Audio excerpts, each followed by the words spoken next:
We start the story with Mjolnir flying from Asgard. It flies through Vanaheim, the sisters of Asgard.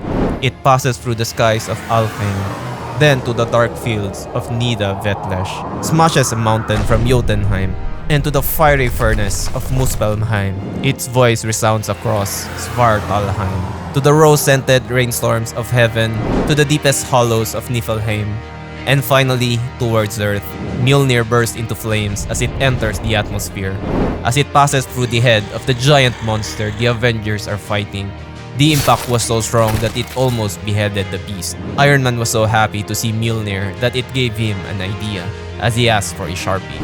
Back at Asgard, Thor boasts that Odin himself could not do what he just did. He threw Mjolnir, passing through the 10 realms. Lady Sif, as the protector of the Bifrost, who sees everything, humors Thor as he praises him with a "Yes, Thor, it was a very good shot." As Mjolnir returns to Thor, Thor gave himself a good pat as he says, "Aye, that it was." He then inquires if there is anything else that requires his attention. As he jokes, mayhap a frost giant in need of a smiting. Lady Sif encourages Thor to focus on his duties as she says, "The Bifrost is now under my protection, and I'm afraid your smiting days are over. I have my job, Thor. Quit hiding from yours. Go be king." Thor examines Mjolnir and saw Tony Stark's message to him as he says in a disappointing tone, "Aye, king." Lady Sif continues to encourage Thor as she says, "Try not to be so dour about it, my liege. Becoming the king of Asgard is after all what you have wanted since you were a child." As Thor walks away, he said, "Aye, and now I have it. But what is a king to a god?" Thor walks toward his throne. It has been months since the War of the Realms ravaged Asgard, and many more months has passed by since Thor has revealed his home in his image. No longer the shimmering golden palace of his father before him. The seat of the king has been remade in wood and stone, grown by Yggdrasil, the rule tree, and shaped by hammers. Above his throne, the Northern rune, Thurisaz, a symbol of great thorn protruding from the tree of life, symbolizing both defense and destruction. As he sits down, he commanded everybody to leave. Volstagg interrupts Thor as he said, "If I may, my lord, if you are to address Asgard, there are many duties that requires your attention. The feast and the number of casks of ale I am to commission for one is of dire." But Thor remained silent, and Volstagg understood the situation and commanded everyone to leave. As Thor thought he was alone, he heard a mysterious person talk to him. Who else could it be but his brother Loki? Loki, with a smirk on his face, asked Thor, "How does it feel to sit on father's throne?" And Thor humors Loki saying, "I wouldn't know, brother. I've only ever sat on mine." Loki wonders if Thor is nervous for his big speech, and he knows Thor gets grumpy when he asks to act royal. Thor responds and said, "I am not new to the thing, Loki. I have spoken to many in the past." Loki, not one to stop, continued with an insult. "Oh yes, you've told armies to kill and that you are about to kill them, and then done so. But this is rather different, yes? You are meant to inspire them." Meant to.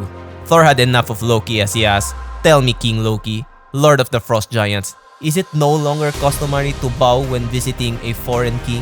Thor caught Loki off guard with what he said, but nonetheless, Loki bowed his head and showed respect to Thor. Thor commanded Loki to leave, and if he enters his kingdom unbidden again, he will have his raven rip his eyes off from his skull. Loki wonders if Mjolnir is getting heavier. Thor looks back at Loki as Loki continues to speak. "I don't recall you ever grunting when you used to pick it up." Thor had enough of Loki's insults as he threw Mjolnir towards Loki. As it was about to hit Loki, Mjolnir stops. And because of this trick, Loki wonders, "How are you doing this?" And Thor responds, "I am the All-Father now, little brother, clothed in the power that comes with the title." As he grabs Mjolnir, he departs with a warning. You do well to remember that. Thor walks towards the front of the castle where he will give his speech. He has a lot of thoughts with his encounter with Loki. Loki is often wrong about a great many things, but this day he is right about two. First is that the new god King of Asgard has of late felt the weight of mighty Mjolnir growing. Second is that Thor is indeed rather nervous to give this speech to the gathered masses of the Golden City. As the temperature drops in his kingdom, as he feels his own breath and witnesses the first falling snow, he waved at the crowd who attended his big speech. But Thor is shocked as he looked above and said, "Odin's beard." Galactus crashed right in front of him, destroying everything in front of him. Horror reigns in the streets of Asgard as the frostbitten devourer falls.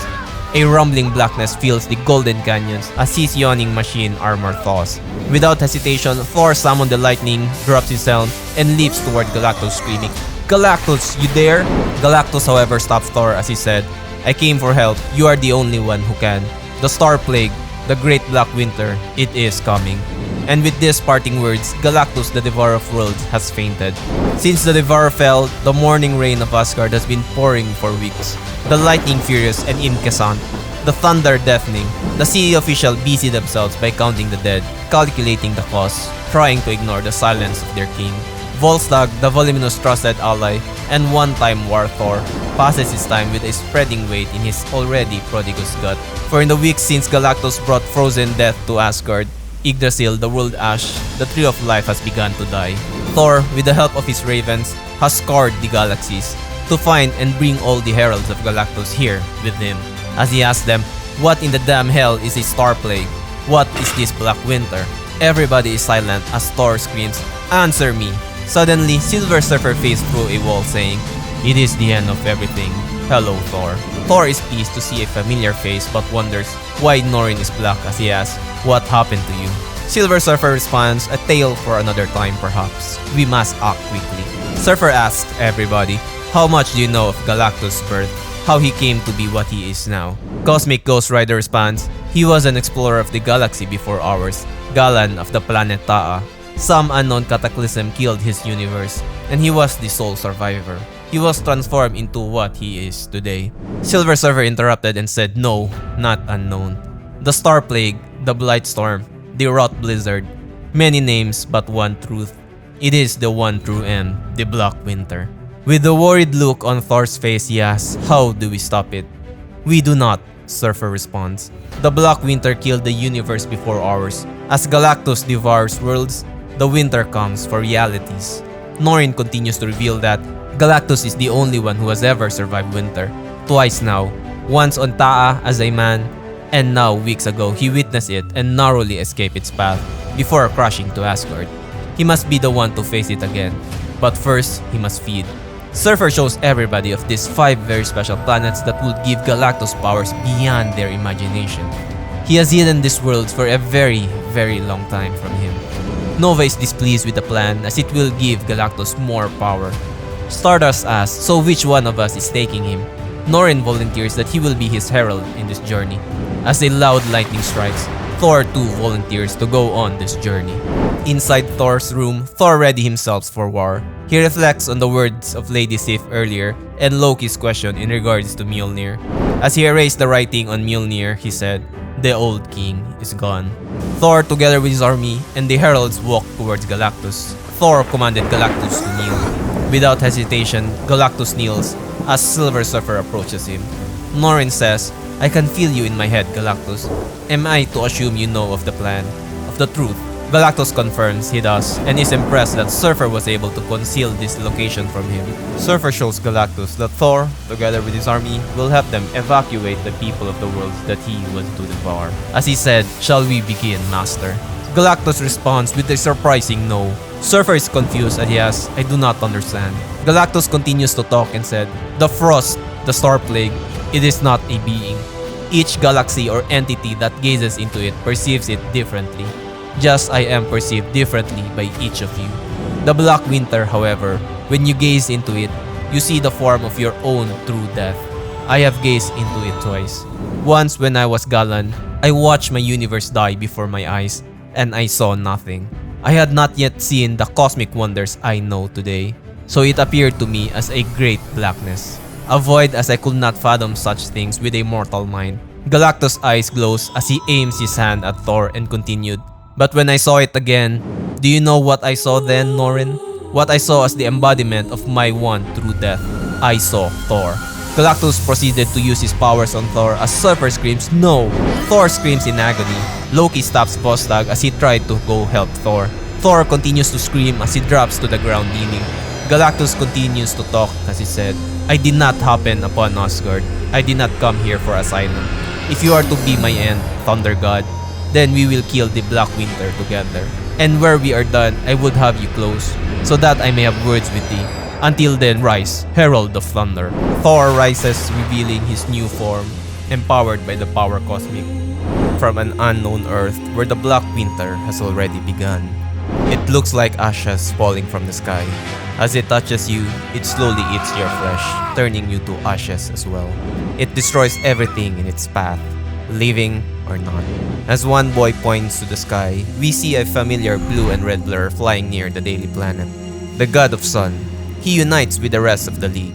The god of emerald light, a god of dark, a god of the ocean, of speed, of strength. Like any other universe who are being protected by gods and heroes, all their efforts will not be enough for what's about to come. For they too will look into the eyes of the Black Winter, and they will see the stone-faced avatar of their one true end. Thor approaches the first planet, Clips, that Galactus will devour. He sends life as he commanded Galactus to move on to the next world. Surely one of them will be lifeless. Galactus rejects Thor's suggestion, stating that, "No, I will need the power from all 5 worlds to survive the onslaught of the Star Plague. Though you may keep the coordinates locked away from me in your mind, know that Galactus is yet the only thing that stands between universal life and death." Thor issues a stern warning to Galactus, declaring that if the cosmic entity possesses a threat to the planet, he will stand in the way and defend its inhabitants. Thor is aware of Galactus' weakened and famished state, and emphasizes his determination to protect the innocent. Thor finally said, "Would you like to see which of us would fall first?" At last, Galactus reaches his limit with Thor's insult and retaliates by unleashing a powerful blast towards Thor, making him crash land into the planet. Galactus assured Thor that he can take away the power Thor wields that he has given. Thor remains unfazed by Galactus' blast, calmly stating, "You know nothing of the power I wield." Thor hurled Mjolnir, and with precision, the mighty hammer sliced through both of his fingers. Feeling deeply insulted, Galactus' eyes and mouth glow with intensity, signaling his readiness to unleash a devastating blast upon Thor as he lets out a furious scream. "You dare strike Galactus? You exist solely by the grace I have given and the leash you tug against. Or have you forgotten whom you serve, little god?" As fearless as ever, Thor reminds Galactus that he serves Asgard as their king. In an instant, Mjolnir creates a substantial hole in Galactus' knee, causing him to lose his balance. In the process, Galactus misfires his lasers, shooting them into the sky. Thor reminded Galactus that he will only say this once, "Though you have named me herald in title and power, I remain a king and a god, and I shall not suffer threats nor instructions from you or from anybody." While Thor was in the midst of speaking, a massive boulder struck him.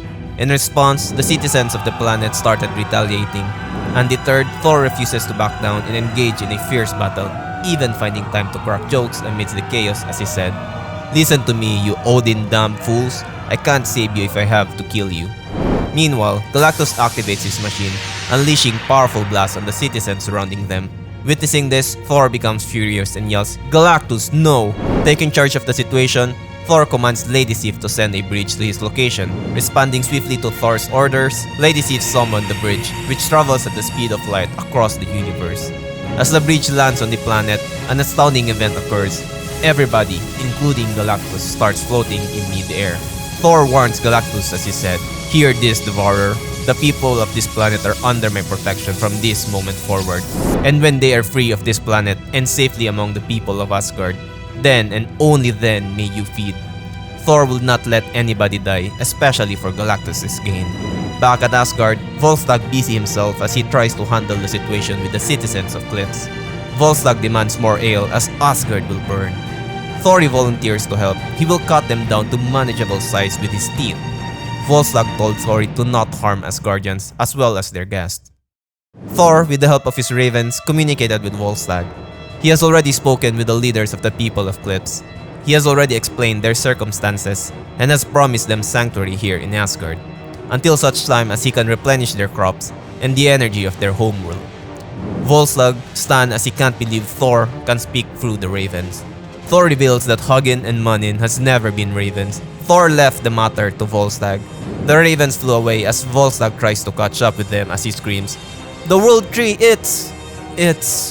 Unable to finish his words, Volstagg wonders what they are doing out there.